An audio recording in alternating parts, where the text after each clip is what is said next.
Hello guys, I am Jasmeet and welcome to Blogging Unplugged Clips. On this channel, you will find bite-sized videos from our main channel, Blogging Unplugged. If you are not into those hour-long videos, then this channel is for you. And if you find the content helpful, then make sure to like, subscribe, and turn on the post notification bell. And with that said, let's dive into the video. Now, while we are on the topic of conversion of the inner section column layouts to the new Flexbox containers in Elementor, and you know that you can do that with just one click using this button right over here, what I am going to do is I am going to click this convert button and we are going to see what happens next. What this option will do is it will create a replica of this section right below it over here in the Flexbox using the Flexbox containers.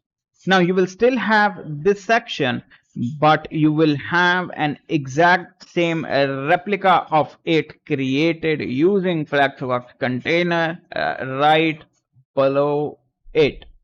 So you will have both of these. You will have this in section in the inner section column layer, and you will have another one right over here using the new Flexbox container. So for that, let's just click convert and see if the conversion process is as simple as just a click of a button, which it is for right now. This is a simple section, it will convert. So now I have clicked this convert and you see your changes have been updated and it has created a Flexbox container. You can see container Flexbox right over here. This is the icon for the container. This is the container. Okay, let's just right click, go to navigator, and you will see section, column, heading, container, heading, text box, container. Okay, and in this container is another container and is a button right over here. Okay, so this conversion was quite simple.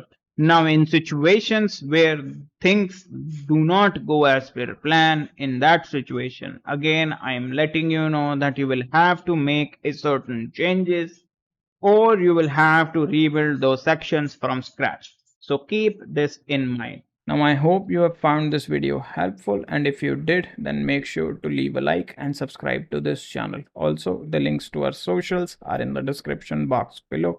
Make sure to follow us on other platforms as well. And with that said, I will see you in the next video.